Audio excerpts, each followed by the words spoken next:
Boa tarde, estamos aqui novamente no Estação Sabiá, na TV 247, no nosso estúdio no Rio de Janeiro. Eu sou Regina Zappa e hoje tenho a imensa honra de estar aqui conversando com o escritor Antônio Torres, escritor baiano, membro da Academia Brasileira de Letras desde 2015, quando você tomou posse.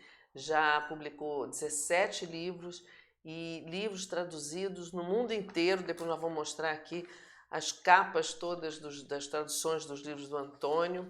E vamos conversar sobre a trajetória do Antônio, sobre esse ofício árduo e ao mesmo tempo bonito de escrever. Ele vai contar como é que é o processo dele. E eu queria até começar conversando uma coisa assim muito singela, que você uma vez me contou, e você tem na sua biografia também, que foi uma professora em Junco, Antônio é de Junco, uma pequena cidade na Bahia, e que agora se chama Sátiro Dias, né? E foi a professora que te descobriu, mais ou menos, ou te incentivou a escrever. Você conta essa história para a gente, e principalmente num momento desse em que as professoras estão sendo tão desprezadas, em que a educação está sendo jogada no lixo, mal falada, quer dizer, o conhecimento não está sendo, nesse país hoje, privilegiado como devia ser. Como é que foi essa história? Começa lá na sua cidadezinha de Junco. Vou começar dizendo, Regina, que prazer imenso estar aqui no seu canal Sabiá 247. É uma honra ser convidado para conceder uma entrevista a você, A honra é uma toda querida nossa. amiga, uma grande jornalista que sempre me entrevistou nas páginas da vida, né? E queria, para te responder a essa pergunta, que realmente hoje ganha uma atualidade imensa, eu quero lhe contar uma história. Que é o que eu sei fazer, ou acho que sei fazer, que é contar história. Grande Antes de mais contador nada, de né? história. Estava outro dia na Fli Araxá, que é a festa literária que se realiza na cidade de Araxá, em Minas Gerais, quando houve uma jornada em torno de comunidades periféricas de Araxá voltadas para a escola, uma atividade voltada para a escola. E uma menina, uma redação, uma menina foi premiada, uma menina novinha, negra, né? Subiu ao palco. Era segundo grau? Primeiro grau. Primeiro grau.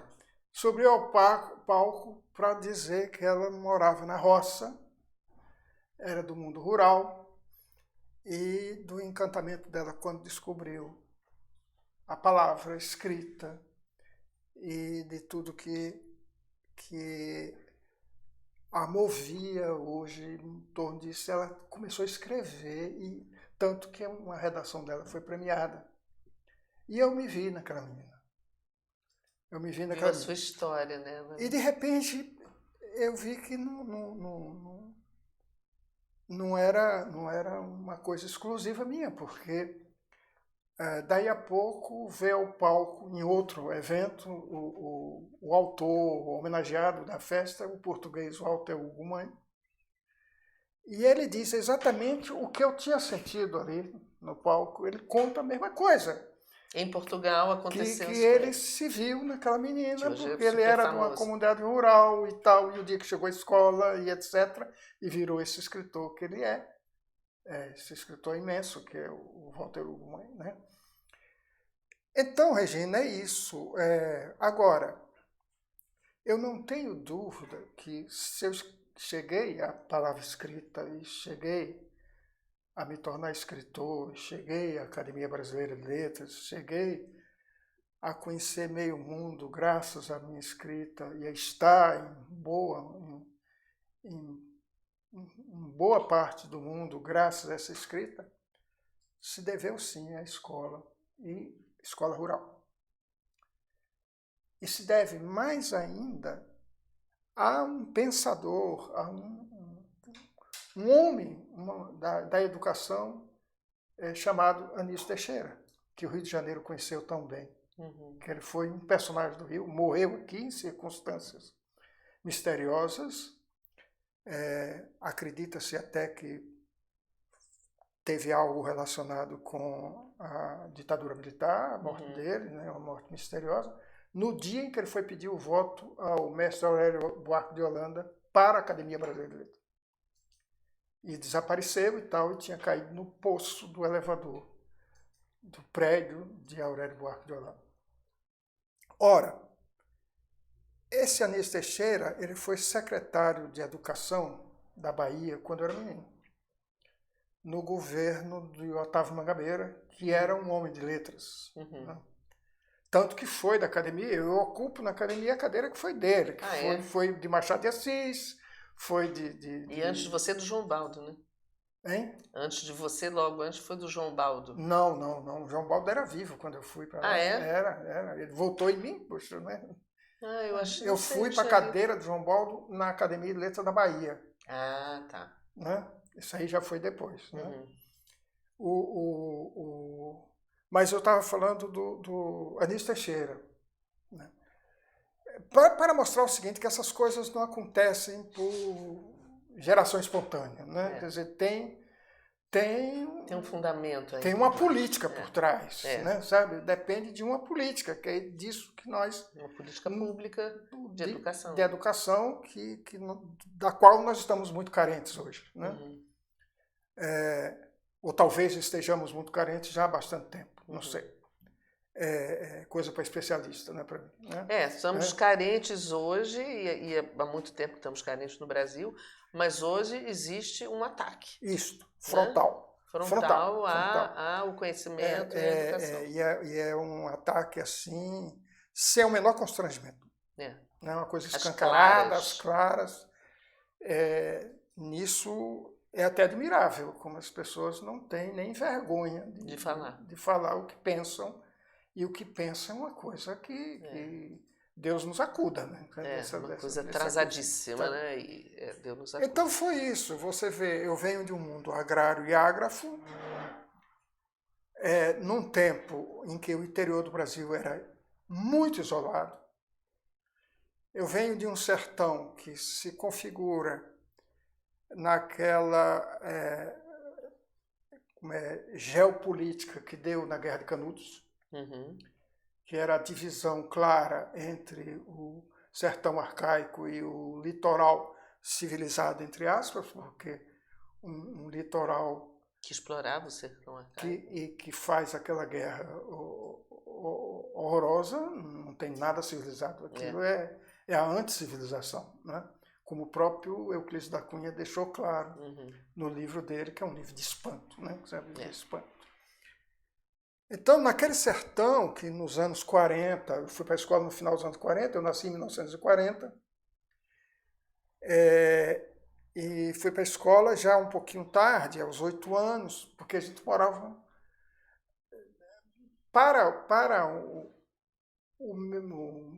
A minha memória era longe de onde eu morava, da rua onde tinha escola, embora a escola se chamasse rural, era perto, assim, na fronteira com a rua, que era povoado. Tinha que ir a pé. E eu fui à escola um pouquinho tarde, mas também tinha uma coisa local, que era a resistência dos pais de deixar os filhos para a escola. De não deixarem? Tinha uma resistência, porque o filho era mão de obra. Claro. Né? O filho era para ajudar no trabalho, então, levar o gado para o curral e ajudar nas coisas. Vivia-se do cultivo, daquela cultura de subsistência ali. Né? Aí um dia chega uma professora, e essa professora percebe o grande dilema que ela ia enfrentar para fazer a escola funcionar. E como faz diferença também aquela pessoa que tem aquela sensibilidade nesse universo tão árduo, né? Tão áspero. Um universo arcaico mesmo, né? Assim. E ela vai no ponto. Ela vai nas mães. Ela procura aliança com as mães. E eu sei que graças a essa catequese dessa professora, morreu há pouco, com Ah, mais de é? 100 anos, Você veio acompanhando Dona a Serafina. vida dela. Eu fui homenageado lá, teve missa na igreja, e ela estava na cadeira de rodas, né, em frente ao altar. Que Foi a beleza. coisa, claro, saí na foto, na capa do Jornal à Tarde, em Salvador, né, sabe aquela coisa toda. Foi bonito, eu sempre ia visitá-la. E essa professora... E aí você escreveu aquele texto, não tem uma história assim? Você escreveu um texto que ela leu e se Não, encantou? não, foi outra professora, mas começa com ela tudo. Que a minha mãe, então, um dia aparece em casa com um livretinho. Eu nunca me esqueço, é uma imagem de infância muito forte, que ela senta no chão comigo da sala. Era uma casa de roça, pé direito alto, telhas, e o chão era de pedra, aquelas pedras bem que refrescava bem, né, no calor do sertão. E ela sentada comigo no chão, me mostrando o que era aquilo e me explicando que ali estavam todas as letras com as quais se escreviam todas as palavras e que essas palavras definiam tudo que existia na terra e no céu, e debaixo do céu. Tudo que estava, Que coisa, né? que ela definia, que bonito. tudo isso. E eu me encantei com aquilo por causa do desenho das letras. As letras tinham uma personalidade própria, com as pessoas e as coisas, e uma identidade, né? Assim, nome, e cada um com um desenho, quer dizer, era como as pessoas Mágico, né? têm um corpo diferente um do outro, é tudo, né? Sabe? Assim. E aquilo me encantou de tal maneira que no dia seguinte eu já estava com aquilo tudo decorado. Aí ela ficou num entusiasmo muito grande, voltou à rua, na venda de Josias Cardoso, comprou uma cartilha e me trouxe. Quando ela me levou para a professora Serafina, a professora só faltou se ajoelhar e beijar as mãos dela, porque levou um aluno já preparado, com meio caminho andado é. para o trabalho dela, né? O resultado é que era uma escola, e eu adoraria que a escola de hoje voltasse a ser assim, com leitura em voz alta e muita cantoria de hinos patrióticos. Uma coisa que, com o passar do tempo, foi revisto de uma forma caricata, de uma forma assim, negativa, pelo lado que se entendeu como fascistoide disso, que era herança do governo Vargas. Mas foi um método criado pelo Villa-Lobos, né? E isso eu não posso criticar. Por exemplo, meu querido amigo Naum Alves de Souza fez uma peça que eu vi 5 vezes. Eu levei o pessoal do teatro português para ver, me encantei. A Aurora da Minha Vida. Maravilhosa. Que é maravilhosa, né? Que é a memória de alguém, seria eu hoje, chegando e vendo aquela escola risonha e franca, com aquelas declamações de poesia, criança, não verás país nenhum como este, olha que céu, que dá para... Né? E todo dia tinha isso, mas só que isso para mim foi um bem precioso, porque essas era a palavra entrando também na sua cabeça. Entrando, ia descendo redondo em meus ouvidos. E eu acho que, de alguma maneira, esse meu encanto com essa aula, com essas aulas diárias, transpareceu de uma maneira muito clara que no primeiro 7 de setembro a professora já me pôs em cima de um palanque na escola. Claro, tinha outros meninos para fazer outras coisas. As meninas bonitinhas que sabiam cantar, iam cantar. As meninas, e ela me pôs para recitar um poema de Castro Alves. Eu tremendo lá, né? Mas quando eu olhei, vi aquele povão, assim, emocionado. Aquele povo da roça todo que veio, porque tinha os filhos deles ali também. Emocionado com o poema que você estava recitando. não é que eles entendessem o poema, eles estavam emocionados com o menino capaz de recitar um poema. Não, de guardar de memória aquelas palavras bonitas. E até Que hoje, bonito isso, então. até hoje, quando eu escrevo, eu tenho assim toda uma busca de responder a isso, de buscar uma língua bonita, uma escrita bonita, uma né? fala bonita. Uma fala bonita, porque tanto que quando saiu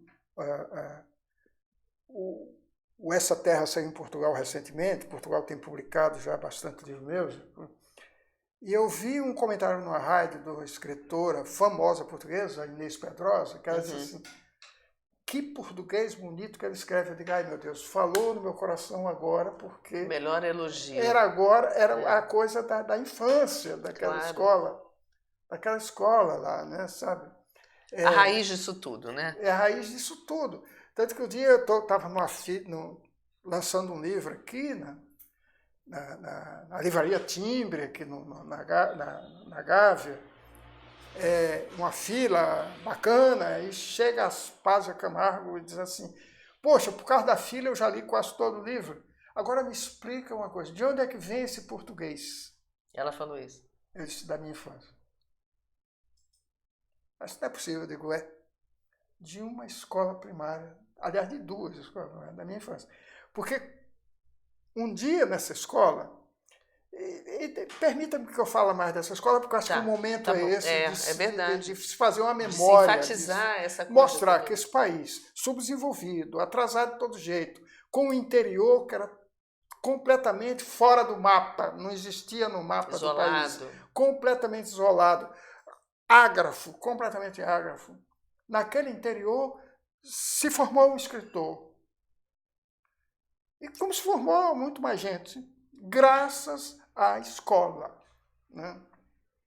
E essa escola privilegiava a leitura. É aí que é a raiz de tudo, é aí que é a chave de tudo.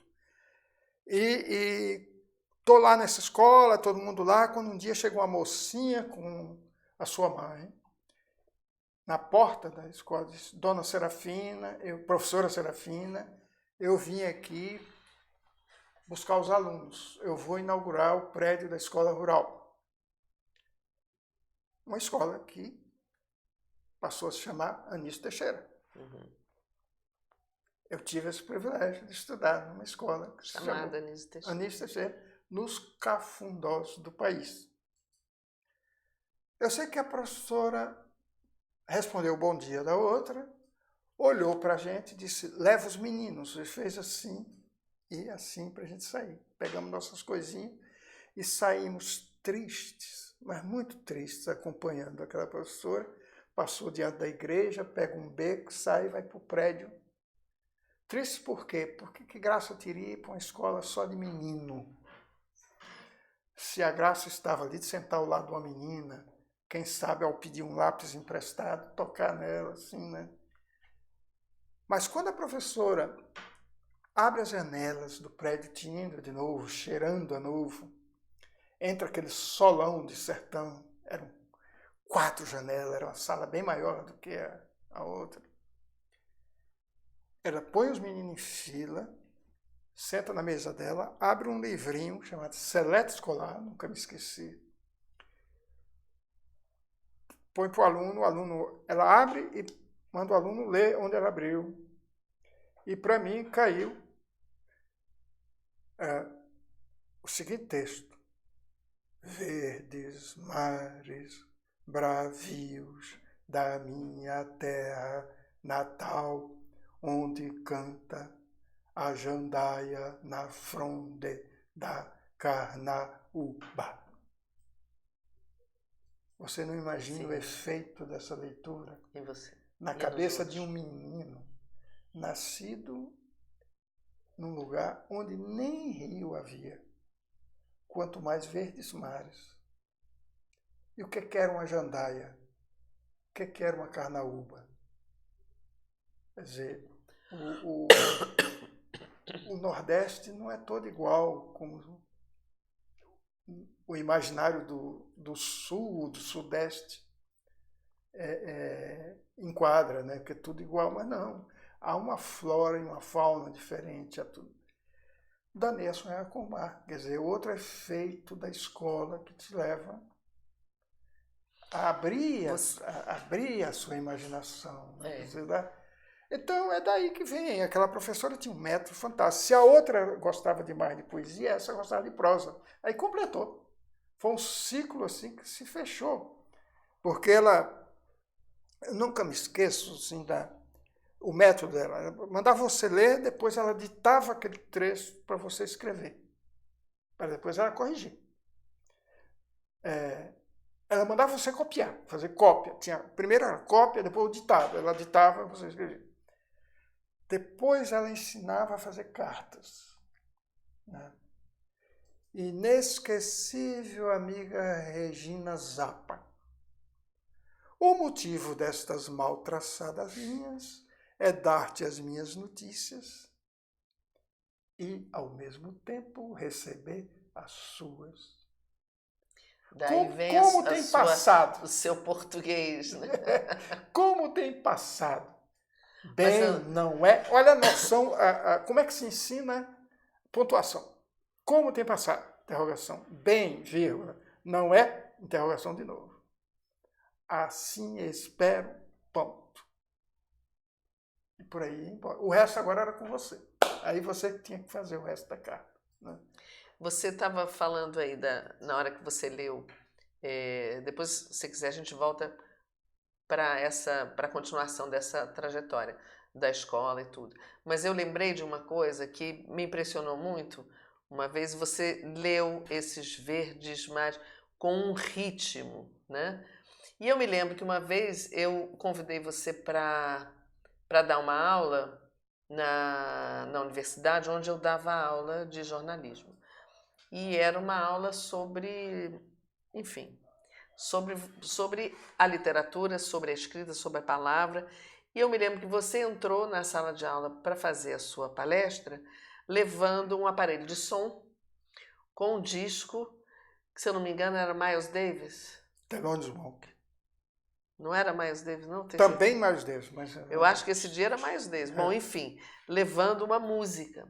E você começa a sua palestra colocando aquele som e os alunos ficam ali perplexos sem entender como que um escritor que vai fazer uma palestra, uma conversa sobre literatura, sobre escrita, entra na sala e silenciosamente coloca uma música no aparelho de som e fica esperando aquela música acabar para que todos escutem aquilo antes de você falar. E aí você começa a falar sobre o teu processo de escrita e o ritmo. Da onde surgiu isso? A gente já está pulando algumas etapas, mas a música também era muito importante para você? Tudo se liga também. Tudo se liga. Com a infância. Porque, por exemplo, eu tenho um irmão, chama Décio, ele é professor da Universidade Federal da Bahia e da Universidade do Estado da Bahia, e professor de literatura. Um dia ele chega na minha casa, eu estou ouvindo um Miles Davis da vida, um Thelonious Monk, um John Coltrane. E ele disse assim para mim: vem cá, você nasceu na roça, no sertão, né? De onde é que vem esse seu gosto pelo jazz? Pelo jazz e tal. Você devia gostar de Luiz Gonzaga. Eu disse: eu gosto muito. Luiz Gonzaga, muito, gosto muito da música. Eu gosto de música, não tem essa... Não tem fronteira. Não tem fronteira. Uma coisa que eu estava ouvindo outro dia, o Caetano Veloso, por exemplo, eu digo, puxa, é um dos compositores, dos músicos assim, mais criadores musicais, mais sem preconceito musical que eu conheço. Porque ele canta um bolero. Não é o mesmo bolero que eu ouvi na infância e ao mesmo tempo é o mesmo bolero. É uma coisa, parece que fica numa fronteira, parece que ele faz uma releitura. Ao mesmo tempo sentimental e crítica. Tem uma coisa assim... Interessante isso que você está dizendo. Mas é muito sutil esse confronto entre uma coisa e outra. Agora, é da minha geração, quer dizer, nós fomos criados, No mesmo tempo. aculturados pela Rádio Nacional, pela coisa que nos chegava. E essa Rádio Nacional nos chegou lá, onde eu vivia, pelo serviço de alto-falante, que foi, quando chegou, muda tudo, muda toda a coisa, chega trazendo o Rio de Janeiro, trazendo a capital federal, trazendo Orlando Silva, trazendo Nelson Gonçalves, trazendo Mas é Dirceu interessante Batista, trazendo não sei quem. que né? você está falando da Rádio Nacional e a gente sabe que vários compositores brasileiros se influenciaram, né? Gilberto Gil, Caetano, Milton Nascimento, Chico Buarque, todos ouviam muito rádio, a rádio quando eram pequenos, e muita música brasileira. E é engraçado agora, você como escritor, também falar dessa influência na tua literatura, né? Total, porque é o seguinte, voltando ao começo da sua colocação, digamos assim, a escola também se liga, porque no lugar havia muito músico. E eu ficava nas janelas vendo eles ensaiarem, vendo-os ensaiarem e tal. E nas festinhas havia muito conjunto regional, que era uma coisa do Rio de Janeiro, que chegou lá. Né? Como chegou, não sei. Como é que eles tinham aquele repertório carioquíssimo do choro, por exemplo. Né? Tinha bons instrumentistas que depois foram para São Paulo, então foram levar a vida por lá como músico. E eu nunca me esqueço também uma imagem forte de infância, bem criança mesmo, dormindo numa casa de um avô, o avô materno tinha uma casa aqui, o paterno aqui, e quando não tinha lugar numa casa, a gente ficava na outra. Né? Era menino demais, distribuído nas duas casas. E as famílias eram muito grandes, né? E aí, dormindo assim naquela casa, quando de madrugada passa um caminhão levando os músicos que vieram na noite anterior, no dia anterior, para tocar na missa, chamada missa cantada, que era missa solene. Tocava isso de manhã e depois de noite tocava para os meninos dançarem, os rapazes e as moças dançarem num bailezinho lá no mercado. Né? Era o único lugar que tinha um espaço para fazer um baile. E eles vão saindo tocando música de igreja, assim, para fazer uma média com a população, né? De madrugada. Bem devagar, e eles tocando.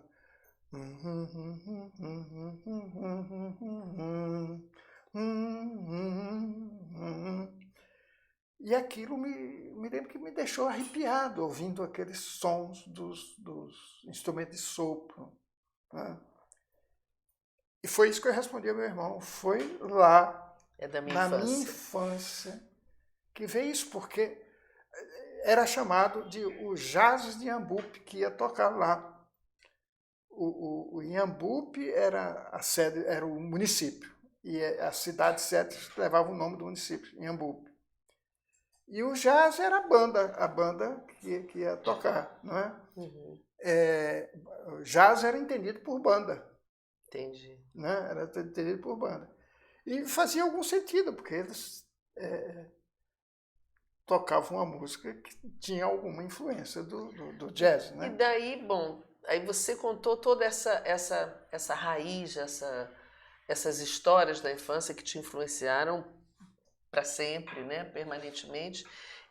Mas chegou uma hora que você saiu de lá e você foi trabalhar em Salvador?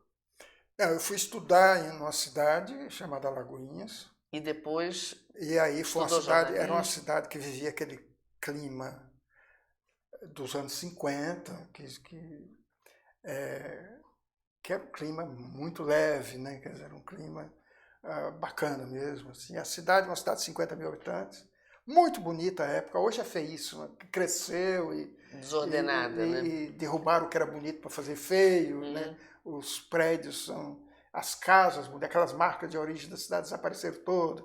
Então tem caixotes, né? Aquela coisa horrível, e ficou assim muito mal planejada, né? Sem planejamento, ao contrário, né? Você ficou desplanejada, né? E aí o que acontece? Dessa cidade eu fui trabalhar em jornal. E foi em Salvador? Em Salvador, e foi uma coisa, um acaso assim, fantástico. Eu tinha terminado o curso de ginásio, estava sentado num banco de uma praça sem saber o que fazer, quando chega um senhor lá com um pacote de jornal debaixo do braço, né? Era um comunista na cidade. Nunca me esqueço dele, Mário Alves. Do Partido Comunista, ele era era do Partido filiado. Comunista. E ele sentou do meu lado, não para me aliciar, não para querer me vender nenhuma ideia comunista, nada, nem para me vender o jornal, que era o Novos Rumos do Rio de Janeiro, né, que ele distribuía, para nada, só para dizer o seguinte, que ele tinha lido um artigo meu no jornal local, que chamava A Lagoinha Jornal, era um jornal mensal. O dono era uma pessoa fantástica, um dentista, Walter Roberto Campos, e que era uma personalidade na cultura local. Ele era presidente do clube social, era disso, daquilo, tudo que tinha coisas de sociocultural, ele estava metido. E ele me deixou escrever no jornal dele. E eu não sabia que aquilo que eu escrevia, um dia tivesse a ser feito. Você lembra qual era? O que você escreveu? Era olha só, me lembro. Era um artiguete, né, sobre... Tinha morrido o Edgar Cavalheiro, que era um grande amigo do Monteiro Lobato. E eu sabia disso lendo Monteiro Lobato, lendo as cartas que eles trocavam, coisas assim. E aí, como eu vi no Jornal da Capital a notícia sobre a morte dele, aí eu escrevi contando a relação dele com o Lobato, né, parará. E aí o camarada chegou, esse Mário Alves, sentou, e tinha visto seu artigo. Sentou-se e disse assim, gostei muito daquilo que você escrever e quero lhe perguntar uma coisa. Quer trabalhar em jornal? Eu digo, não. Que pergunta, né? Claro. Disse, então, tal dia, assim, esteja tantas horas na estação do trem, chamada Estação da Leste. E ele aí comprou passagem. Ele, que era um borracheiro na cidade, tinha uma chama retífica de carro, vivia todo cheio de graxa e tal, estava num terno branco, impecável, na estação, pagou minha passagem, fomos no carro-restaurante, tomando café da manhã, descendo para Salvador, chegou lá em Salvador, pega um táxi, vai para a Praça Cairu, sobe o elevador da Serra, atravessa a Praça Municipal, entra numa rua, pega o elevador, chega num andar, para, sai, entra no escritório, diz... Tinha uma moça na recepção, atrás de uma máquina de escrever. Aí disse, moça, o doutor João Falcão está. Aí uma voz lá dentro diz assim, é você, Mário? Eu disse, sou eu. Aí vem o João Falcão e aperta a mão dele, abraça-o e pergunta o que é que o levou ali. E ele diz, eu vim aqui pedir a você para arranjar um lugar para esse menino no seu jornal. Aí ele vira para mim e pergunta se era isso mesmo que eu queria na vida. Eu devo ter respondido com tanta convicção que ele foi lá, pegou o paletó, vestiu, atravessamos outra rua e chegamos ao Jornal da Bahia. Subimos uma escada, vai até a sala do editor-chefe e diz assim, Ariovaldo Matos, um escritor baiano, que eu já tinha lido lá no interior, né? E era dramaturgo, era contista, e era o redator-chefe do jornal. E ele disse assim, Ari, arranja um lugar para esse menino. Foram embora, os dois largaram lá. E você chegou sem conhecer Salvador, foi largado lá no jornal? Já tinha ido a Salvador uma vez ou duas, mas, mas aí os dois ia de manhã e voltava de tarde, né? Aí largaram lá, eu não tinha nem onde ficar, não tinha nada. Aí fiquei lá E aí o contínuo da redação me arranjou um lugar para ficar onde ele morava. Fui pegar do contínuo. Até o dia seguinte, que eu voltei a Lagoinhas, peguei minhas coisas, e aí descobri onde ficar, foi outra. E aí começou a sua vida e fiquei profissional. 1 ano nesse jornal, que foi a minha faculdade. Porque a faculdade de comunicação, a faculdade de jornalismo do meu tempo, fazendo. Era o esporro do chefe. Né? Era o esporro do chefe. Era levando bronca do João Carlos Teixeira Gomes, o Pena de Aço, Joca, poeta também, escritor, né? É um grande nome. Fala do seu primeiro livro. Um Cão Vai para a Lua? É. Aí eu volto para o Miles Davis, porque devo esse título ao trompete do Miles Davis, numa interpretação magistral dele, numa música bem melosa, que é a música do Dia dos Namorados, My Funny Valentine. E que, ouvindo aquela música, me deu a ideia de um cão uivando para a lua. E foi esse o título do livro, que eu acho que o livro pegou na época graças a esse título. Eu acho que as pessoas gostaram tanto do história, título, né? gostaram tanto do título que o resto não importava. Né? E esse título eu devo a um trompete do Miles Davis. Nos seus livros você está sempre revisitando a sua vida, né? O interior, a Bahia, a sua origem. Como é que vieram os outros livros na sequência? O que eu faço tem um cardápio um pouco variado. Não? Quer dizer, eu passeio muito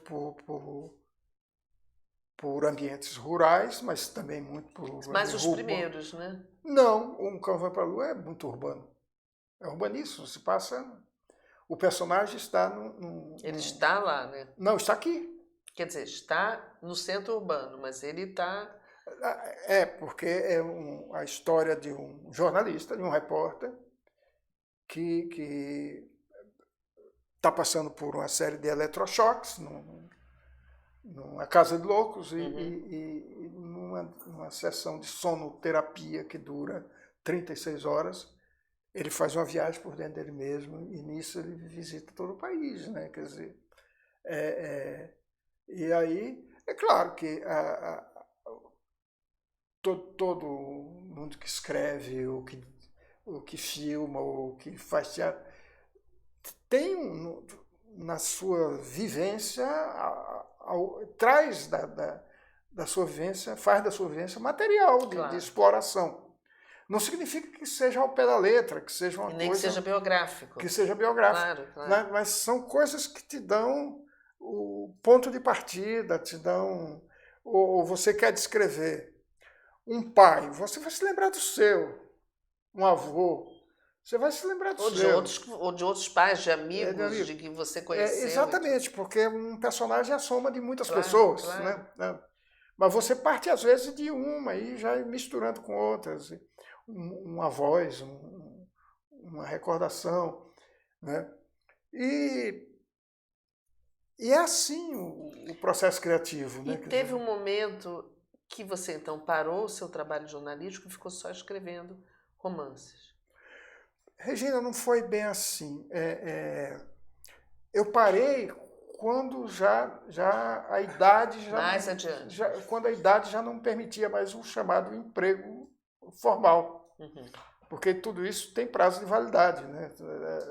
A gente sabe que o mercado é cruel. Ele não é, você vai até um certo ponto. Porque eu saí do jornalismo para a publicidade e é importante... essa passagem foi muito importante, porque se o jornalismo me ensinou a ver o mundo, a publicidade me ensinou a contar isso rapidinho. Você vê que meu texto ele tem uma certa... que isso vem desse trabalho da publicidade, de contar muito com poucas palavras. um título, se tiver uma só palavra, tanto melhor. Uma história pode ser contada em 15 segundos ou em 30 segundos. Tanto que em publicidade, o dia que me pediram um filme de 3 minutos, eu apanhei para burro, porque estava acostumado a fazer em 30 segundos. Não é? Sabe? Era uma coisa assim. A gente soma tudo, né? Vai somando todas as suas experiências, tudo que você vê. E chegou um momento que não deu mais para continuar na publicidade. E aí eu tive que encarar o meu teclado mesmo para valer. Mas confesso a você que eu não sei como é que eu consegui escrever boa parte dos meus livros. Tendo emprego regular, que tinha hora para chegar, mas não tinha hora para terminar.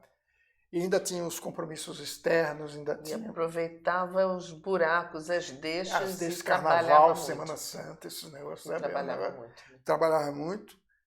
E hoje, que eu aparentemente tenho mais tempo, está mais caótico esse processo. Eu era mais disciplinado. Que é mais difícil com o tempo livre você se disciplinar, né?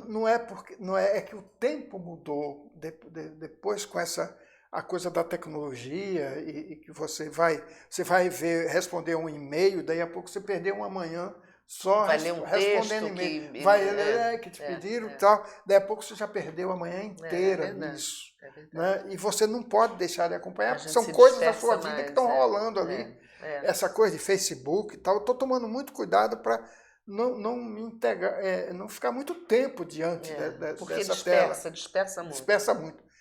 Mas ultimamente eu venho escrevendo todo dia quando estou em casa, porque também tem muita viagem, muita festa literária, muita coisa, feiras universidade, não sei o quê e tal. E tudo também é muito e fora a academia. Aliás, antes da gente continuar e falar dos teus livros, como é que foi essa tua chegada na academia? Como é que é na academia?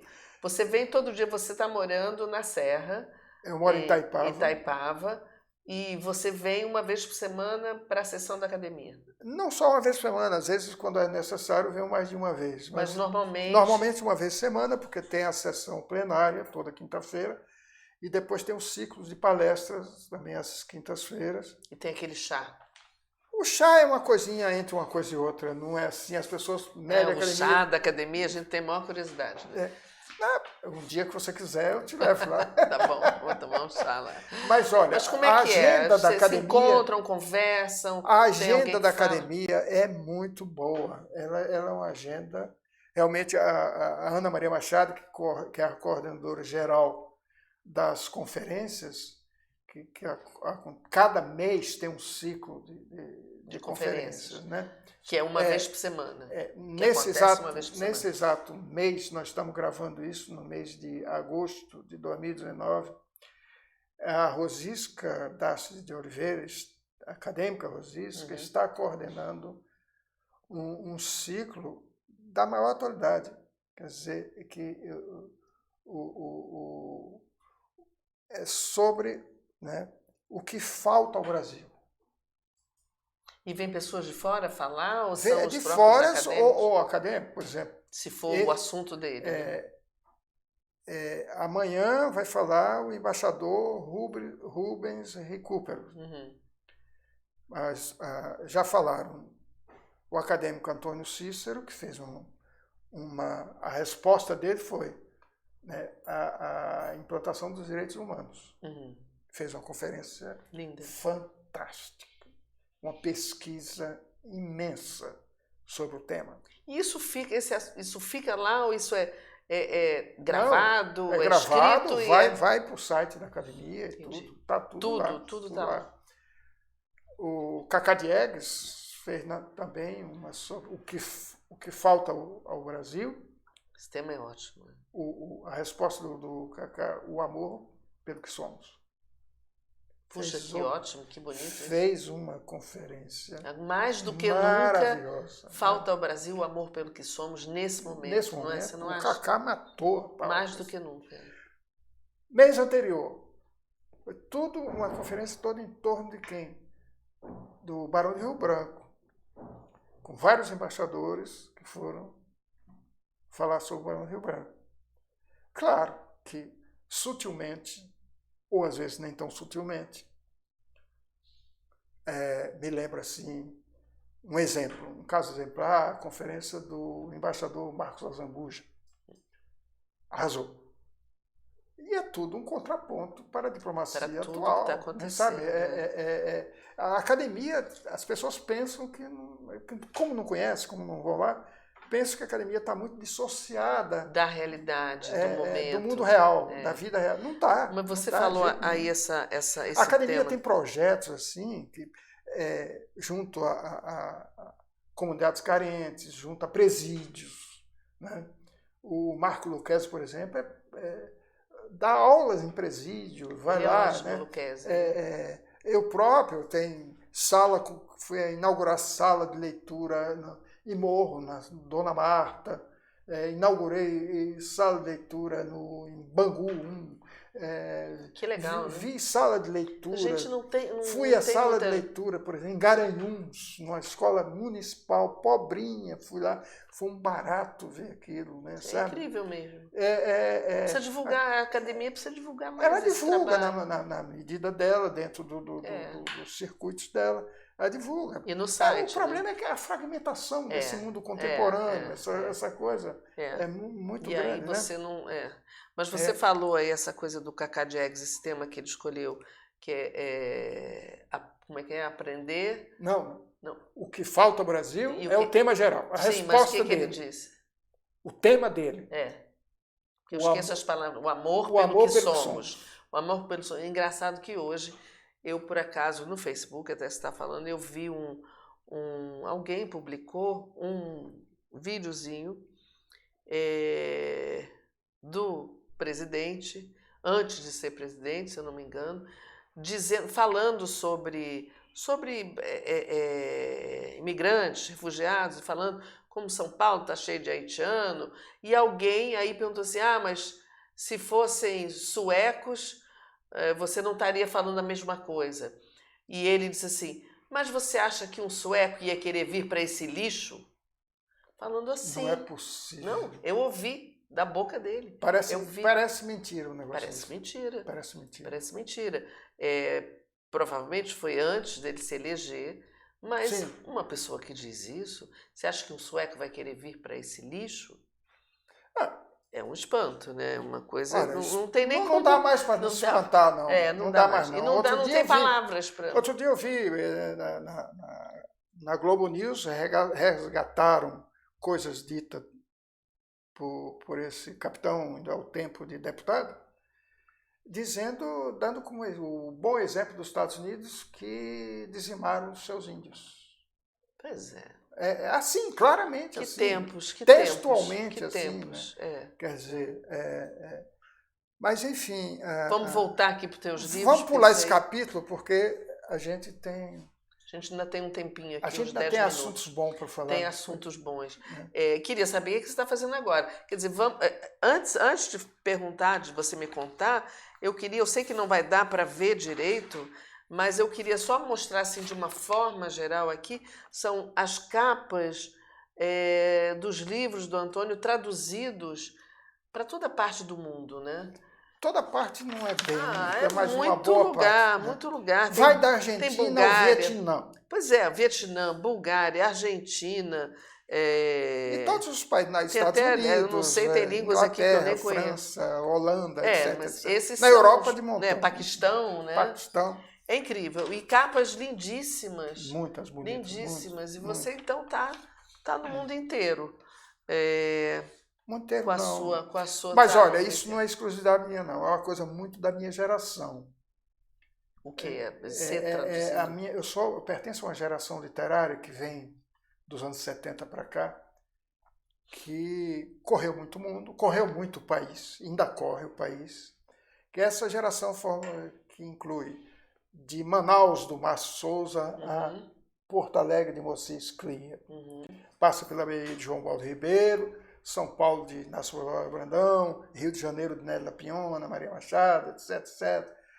Minas Gerais, de Oswaldo França Júnior, de de Robert Drummond, Luiz Vilela e tal. É muita gente, é uma geração muito forte. E muito bem traduzida. O Sclia está aí. Todos nós estamos numa média aí, mais um a mais para um a menos para outro, mas dá uma né? equação boa, tão assim, importante isso dos 20 Brasil, países, né? ou mais, para João Baldo, Moacir Sclia, Néda Pion, Inácio Lula Brandão. Nossos sabe? representantes aí na literatura. É uma geração que tem uma abertura muito grande, o que não significa sucesso, né? Significa estar traduzido como a gente está, bem criticado, e até ter um espaço. Significa aqui, qualidade. Ali, né? Mas não significa sucesso comercial. Sucesso que você quer dizer a venda de livros em profusão. Mercado, né? Quer dizer, eu tive assim 2 edições na França de Essa Terra, por exemplo, que é o que mais está mais traduzido. 2 edições na França, 2 edições na Alemanha, 2 edições em inglês, 2 edições em italiano e por aí vai. Isso, sei lá, se vendi em algum desses países 10 mil exemplares, já foi muito bom. Mas é importante, claro. Mas há uma coisa, uma vez que se te escolhe para traduzir, para publicar, já é uma sinalização, claro, de que você... Não, você ganhou prêmios, que você conta, tem todo um que lastro. você conta, né? Quer dizer, que seu texto conta, né? E o texto da minha geração conta muito. Você tem algum livro que você tem um xodó assim especial, mas que você gosta mais, que é mais assim... É difícil dizer, cair naquele lugar comum, né? Igual filho e tal. Mas claro que tem um livro meu que foi muito bem recebido à época e hoje já ninguém se lembra. E eu tenho assim um xodó por ele muito grande, chama Carta ao Bispo. Carta ao Bispo. É um livro pequeno, um romance pequeno, né? E eu tenho assim um xodó. E tem outros assim, por exemplo, na vertente histórica, eu gosto muito como romance, a construção dele, de O Nobre Sequestrador, que é a história do sequestro do Rio de Janeiro em 1711 muito interessante, por um corsário do rei de Luís XIV, chamado René de Guetrouin. Isso me levou 6 anos de pesquisa, foi muita França, etc. Mas a construção desse romance me agrada muito, né? Como eu consigo. A estrutura dele. Como eu construí o personagem, fazer do corsário um personagem, e também da cidade, porque a última parte é a cidade que fala, né? Na primeira pessoa. Ela me conta a sua história, né? Essa coisa eu acho bom.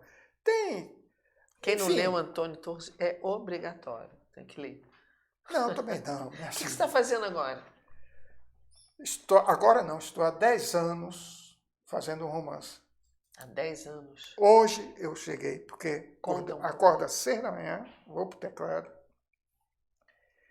até às 8 tem que ter escrito alguma coisa, ou pelo menos seguir um conselho do nosso amigo Carlos Heitor Coni, quando ele dizia o seguinte: quando você estiver escrevendo, visite o seu texto todo dia, nem que seja para mudar uma vírgula. E todo dia eu me lembro dele nisso e vou lá, nem que seja para mudar uma vírgula. Hoje eu cheguei à página 213, 10 anos de trabalho. Muita pesquisa? Não, de alguma maneira, porque eu fiquei viciado em pesquisa. Isso é um romance... É um romance. De ficção pura, né? Sabe? Não tem... Mas você pesquisa para si... Mas qualquer coisa que eu vou fazer, eu pesquiso. É engraçado. Sobretudo, pesquiso muito dicionário.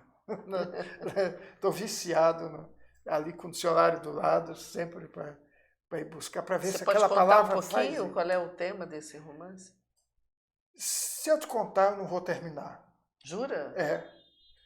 Isso é superstição ou o quê? Não, é uma coisa concreta. Sempre que eu contei uma história que eu estava escrevendo, não consegui terminar. É mesmo? Porque parece que... Você não conta para ninguém? Então. Parece que o inconsciente fica desobrigado a continuar a história. Já fez. Uma vez que contou... Engraçado. Ela Cada já um tem o seu... seu... Já está feita. Então, me perguntam muito isso. Eu digo, não, deixa acabar.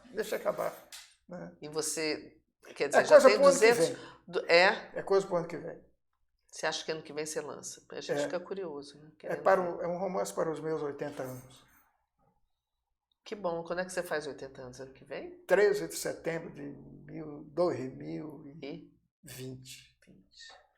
Vamos comemorar bastante, mas é sempre ótimo. Eu acho que nos tempos de hoje, como a gente está dizendo, a gente poder sentar aqui, você contar essas histórias e contar de onde você vem, né? De onde vem toda essa sua base, essa qualidade do seu português, a sua literatura, e que ela vem lá do começo, lá de uma cidadezinha no interior da Bahia. Isso é tão inspirador, né, para a gente, para todo mundo que está ouvindo, porque eu acho que é assim que a gente tem que resistir, né, num momento em que as coisas estão sombrias e que a cultura e as artes estão ameaçadas de não ter mais como sobreviver num país que está menosprezando isso. A gente tem que falar sobre isso, contar essas histórias que você está contando e revisitar todo esse processo, que é o processo da escrita, né? Com um escritor assim da sua qualidade. Se queria contar, mas a gente está chegando no finalzinho, você que tinha alguma mensagem aí, alguma coisa que você quer contar ainda? Bom, eu só queria fechar dizendo que muito obrigado, Regina. A gente é que agradece. E dizer o seguinte, que toda essa literatura que está ainda em processo, espero que por muito tempo ainda esteja em processo, se deve ao lugar onde eu nasci, ao povo daquele lugar, às histórias que eu ouvi na infância, num mundo eminentemente oral, de cultura oral. Essa oralidade, estou impregnado dessa oralidade e das leituras que a escola me levaram, e esse gosto que a escola me levou, porque uma vez que eu cheguei à palavra escrita, foi como se tivesse verdadeiramente descoberto o mundo. E fecho com a lembrança de 2 versinhos de um poeta português que foi um amigo meu de toda a vida, chamado Alexandre O'Neill, que esses versos dizem o seguinte: folha de terra ou papel, tudo é viver, escrever. Que beleza. É isso. Escrever é viver, né? E vice-versa. E viver é escrever. E essas histórias... Nossa, foi uma conversa linda aqui, muito, muito sensível, muito delicada. Te agradeço muitíssimo ter vindo aqui. Quando você tiver para lançar teu livro, você vai voltar aqui para contar para a gente, que eu fiquei na maior curiosidade. Em primeiro lugar. Em primeiro lugar. Mas pode voltar antes, quando quiser, para contar essas histórias. É uma delícia ficar sentado aqui ouvindo você contar suas histórias. Você é um grande contador de histórias, você sabe, né? Muito obrigado. Então, queria te agradecer mais uma vez, agradecer a todos vocês que acompanharam aqui essa conversa tão bonita, e até a próxima aqui no Estação Sabiá. Obrigada, obrigada, Serginho. Obrigada, Antônio.